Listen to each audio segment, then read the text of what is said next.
Okay, so it is like a love story with Greg as well. It's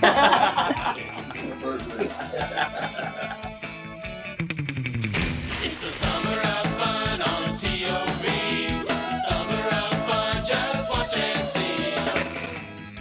On this episode of The Summer of Fun, we're sitting down with the New Age Adenas. They're set to perform in places like Grand Vue Park, Bethesda, Ohio, and even Cadiz, Ohio in the month of August. Okay, everyone, welcome to this week's episode of The Summer of Fun. We are here with the New Age Adenas, and we also have your names listed. Yes, some camaraderie even before we begin. So let's jump right into it. Eric, you're who I've been communicating with. So how did this group get started, and who's joining us today? Okay. As you said, my name is Eric Wellman, and this is Mary Blake and Greg Pawlack. And Mary sings and plays guitar. Greg sings and plays mandolin, and I sing and play guitar as well. And so, yeah, sorry about that. No, I love that. Whenever someone says the mandolin, it is such an interesting instrument. It's actually the first instrument I ever learned was the mandolin. Oh, cool. Awesome. Yes, I just learned the chords. I couldn't play it today, but I'm a big fan of the mandolin. So continue. How did the New Age Adenas come to be? Yeah. Well, years ago, what would you say, 15 years ago or so, Mary and I actually started, we started playing together and then actually started dating. And so we had a gig at Center Market in Wheeling. And what was that called? You recall? Where they blocked off the streets and Anyway, it was inside of the market there, and Greg came up to us after our gig and said, "Hey, I'd like to play with you guys. I think I'd be a good addition." And so the next week or so we got together and practiced, and we've been together ever since for probably about 15 years. Okay, so you guys started this as a couple. Are you still a couple? Are you not a couple? Yes. very much Okay. so. Okay. You never know. You never know. It could be like we were dating, we started, the music was more important, so we broke up. Yeah. But, okay. No, I think we're still in the honeymoon phase, and our first date was, I consider it, Ogilvy Fest, and now we actually get to play Ogilvy Fest every year, so it's kind of dream come true for me. Okay, so it is like a love story with Greg as well. The third way. Greg, you're the missing piece to the puzzle. They need you too. So, Well, I hope so. so what is it like playing together? What's the dynamic of the group? What are practices like? Give us some behind the scenes. So we really practice in the kitchen. I think my kitchen in the house is like the nucleus and the core of where all the music starts. Eric and Greg will get together sometimes up at Ogilvy in a shelter. But usually we practiced a lot in the beginning, and now we're playing almost every weekend. So sometimes we just practice in a live show. And, but I think a lot of the songs come from just as we're learning them, on the fly, so to speak. Yeah. That's very impressive to have an ear to be able to just pick it up and keep on going. So in your kitchen, you said?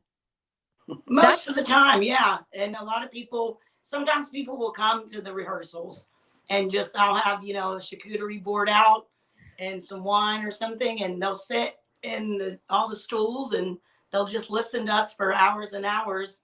I mean, there's times we'll start a rehearsal at 3 and we don't end till 11 o'clock at night sometimes.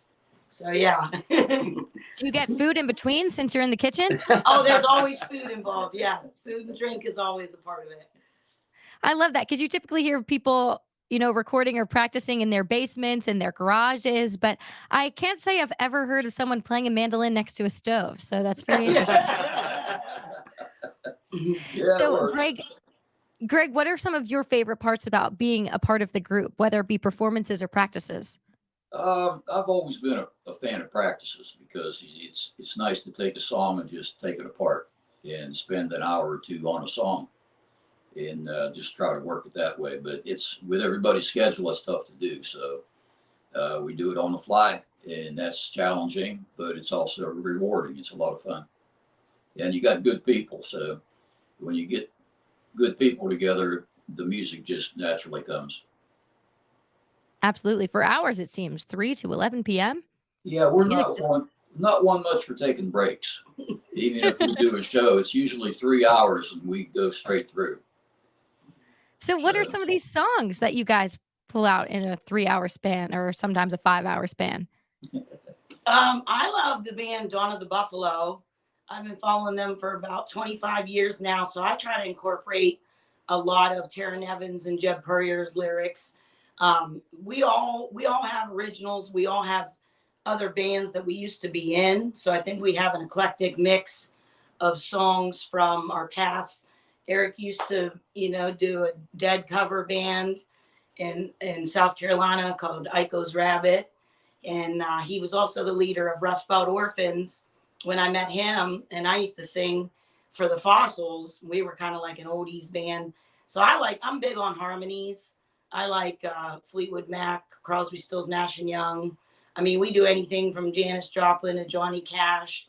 I like Brandy Carlisle a lot, so I'll try to incorporate her. But I think we're all so different. So we have such a wide variety, and we kind of hit every era and genre from oldies to current things now. And Greg comes from a bluegrass background, right, Greg? I mean, Right. pretty much. Mhm. And so he brings that element that is incorporated into our sound. So we have a little bit of a bluegrassy sound. Greg plays mandolin, but he also plays fiddle as well. So he brings Wow. that. Oh You yeah, know, and he was in Leather Britches, and they're actually having a reunion coming up here in August, and played with Uncle Eddie and Robin for many years before they moved to Florida. So we all have different backgrounds, but when it came together, I think it worked. Yep. do you know what I love? I did just meet you guys, but I can tell that you all get along so well because you're all building each other up. You know, Mary told us about Eric, and Eric then told us about Greg, and you guys are both talking about Mary. It seems like you guys have such a good community. And you said people come and watch your practices, people come to your shows that are your friends and family. Is that true? Yeah, Oh, yeah. absolutely. Yeah. Yeah, Okay. we've been very blessed to be able to keep this moving for so many years and develop. I don't want to say a fan base; it's more a friend base. Just people come and we Yeah. see them out in the community, and we may not see some of them for a few weeks or a few months, but it's always good to see people come back around and support us. We really appreciate that.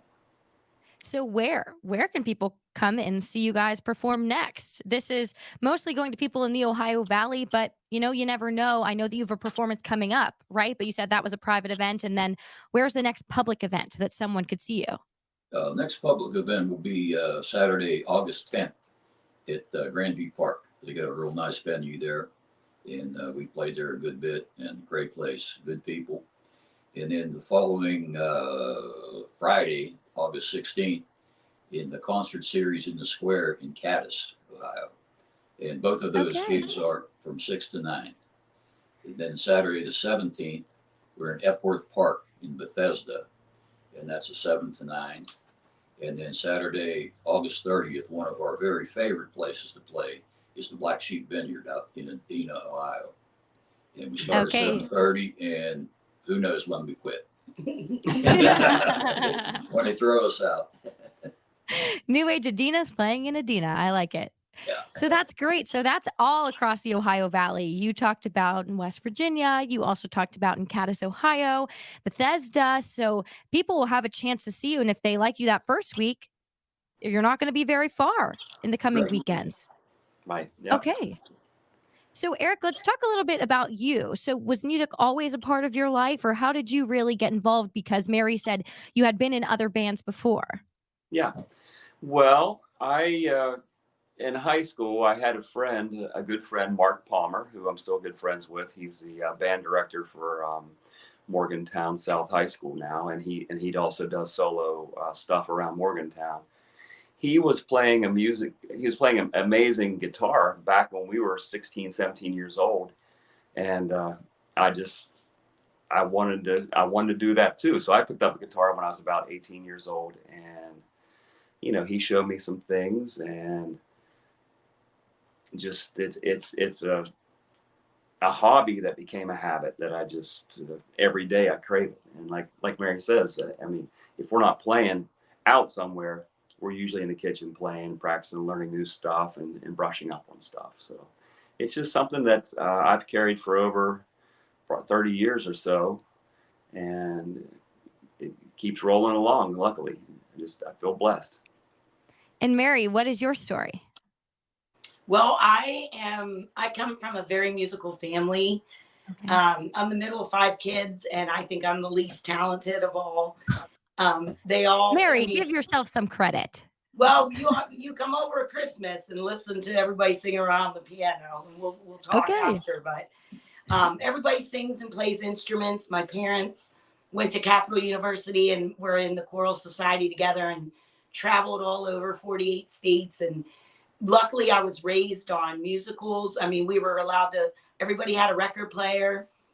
Still to this day, I think I have 5 record players in my house, and there's constantly music going. But if there's a song to be sung, I'll be trying to sing it usually. And I'm not a great guitar player, but if I can be in between these 2 guys, I can kind of fake it and just sing my heart out every weekend.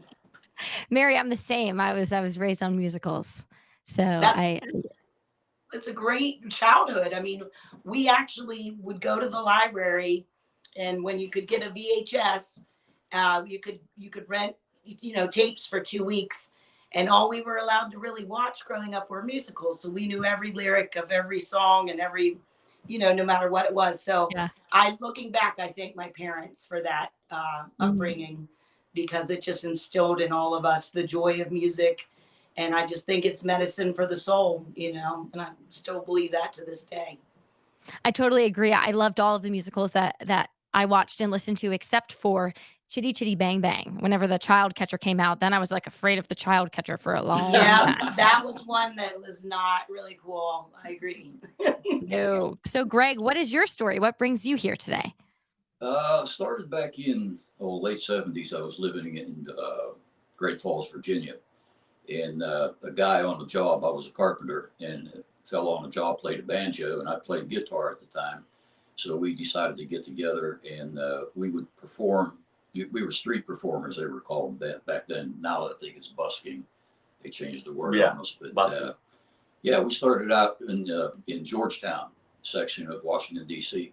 on the streets, and moved back up after a couple of years of that, moved back up north here, and played with a few different bluegrass bands. That's my thing. I think that's what I was kind of raised musically on. And when I was with the first band, we had 3-piece, and a couple came up and they said, "Yeah, can we join in?" And they were both pretty good guitar players. So my buddy had a mandolin, and I says, "Yeah, I'll pick that up and try it." And that was probably back in 1978. So I've been playing ever since. And like I said, bluegrass, a bunch of different bluegrass bands. And I still attend any bluegrass festival I can now, because it's just a great music, and try and incorporate what I do there with the Adenas here. And seems to be working pretty good so far. So. Hey, I agree. You guys are so fun to talk to. And I love that all of your personalities, again, come together and you really do complement each other. So if people want to see you perform, August is the month in West Virginia and Ohio. And I will make sure to then explain again those dates that you mentioned through the month of August coming up. But thank you guys so much for joining me. And I wish you luck in all of your performances. Thank you so much for having us, and check us out online. Eric does a great job of advertising. So if people do want to see further out on Facebook, months to come, he'll post all the dates of our events. Perfect. And that'll do it for this edition of the Summer of Fun. Again, that was the New Age Adenas, set to perform multiple places in August in the Ohio Valley. For more events in the Ohio Valley, make sure you visit our website, WTOV9.com, and thanks for tuning in to the Summer of Fun.